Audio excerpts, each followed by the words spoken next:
Ladies and gentlemen, this is Christian Hanna. I kept telling myself I wasn't going to make this video, and I was like, you know what? To hell with it. So today we're talking about Return to Sleepaway Camp, okay?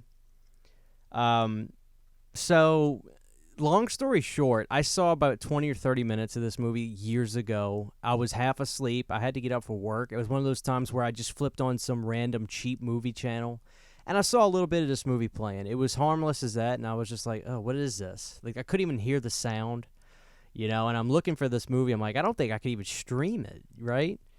So years later, I fall in love. A few years later, I fall in love with the first Sleepaway Camp, which is just considered like a cult classic slasher movie. Like, you see T-shirts of it, hats of it, toys of it. You see it all. Maybe not toys, but I've seen Angela dolls. So you find out that the guy who directed the first one, William Hiltzik, I think's his name. He finds out years later, around 2000, Anchor Bay's reaching out to him to do a commentary on a DVD for the first movie. He's like, what do you mean do a commentary? He's like, you got a bunch of fans. They love Sleepaway Camp. So, he does this commentary, and then I guess a few things happen. And then, like, a few years later, around 2003, he starts filming Return to Sleepaway Camp. They bring the guy back. He hasn't directed anything. Like, that's all he's done. Like, he did Sleepaway Camp. That was it, He struck gold once, so to speak. He struck it slow because it, became a hit over the years. So he makes Return to Sleepaway Camp in 2003. The film came out in 2008 on DVD. You're probably wondering why. I'm wondering why just as much, So I watched this movie, and I watched it on a live stream with my friend. Now, I'm going to link that live stream in the description. If you want to hear me laugh hysterically, and I mean genuine, I can't fake the hyena laugh I have, that high-pitched laugh I get. If you want to hear my hyena laugh, you'll pull up that stream. It's insane how much I'm in tears laughing. Return to Sleepaway Camp. This is like what I'm probably going to call this video. Return to Sleepaway Camp is my new Troll 2. I mean, I love Troll 2. It's the best, worst movie ever made. For me, Return to Sleepaway Camp is a very close. It's either tied, a little ahead, or a little below. I'm really not sure which, to be honest with you. I need to sink my teeth into Return to Sleepaway Camp a little bit more. But for those of you that haven't seen Return to Sleepaway Camp, the premise I can give you, the camp, it's the camp from like the first movie pretty much, and you got this kid. Now, the main kid in this movie it's like he's the most ridiculous, disgusting, annoying. You remember Franklin from Texas Chainsaw Massacre? Multiply it times 150 billion. And I'm probably being conservative with that number. They make this kid so insanely annoying. His reactions, the way he talks, is so outlandishly ridiculous. You can't describe it. I mean, you have to see this movie.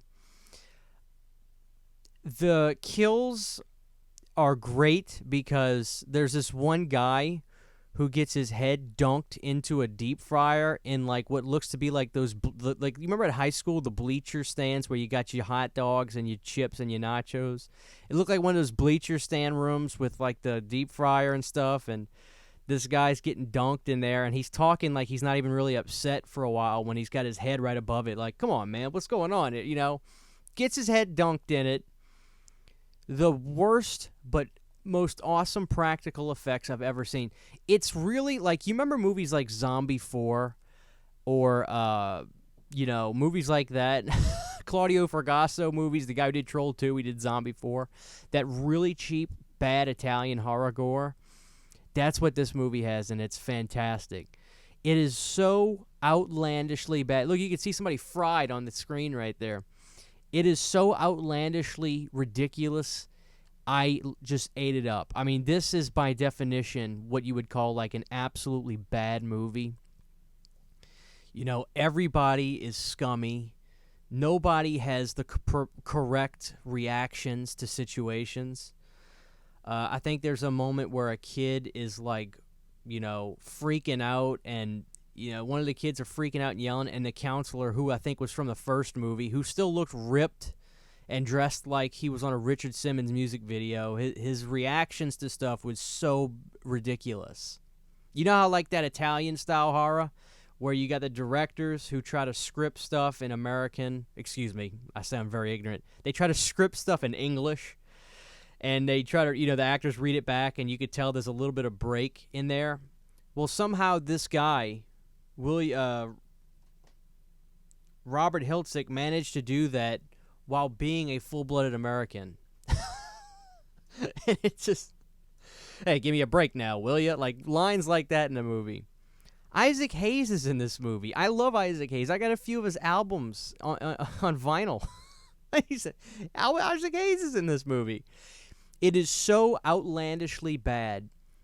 I think the best way to watch this movie is with your buddy, with a friend, having a good time. If you're drinking, the greatest thing about this movie, I think the reason this movie works, if I want to call it works, I'll watch the special features. And one cool thing about this is, I don't want to say where, but the girl from the first Sleepaway Camp, Felissa Rose, is in this movie, right? I don't want to say where because you need to watch it.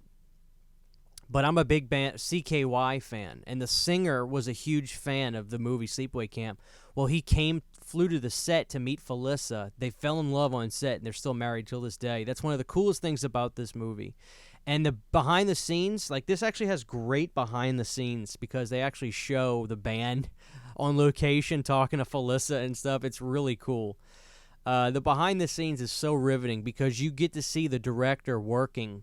And I have nothing but respect for the guy who made the original Sleepaway Camp and this movie. He's a cool dude, but like he's wearing like a sloppy sweatshirt, like dad shorts, socks, the long tube socks, and like Skechers shoes on set. All right, you're gonna run that way. Wait for me to say shut up, then stop yelling. But I want you to yell, run, and then when I scream shut up, just stop.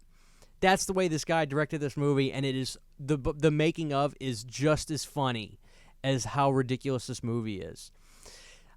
This is not a review saying I can recommend Return to Sleepaway Camp, because in all honesty, I can't. You have to be in the right situation, I think, to really enjoy this movie. If you hang out with your buddies and you're drinking, you're having a good time, Return to Sleepaway Camp can be the most enjoyable experience you can have with anybody. So if you want to hear my hyena laugh, I'll link the video that you can go pull up while I'm watching this, and you'll hear me.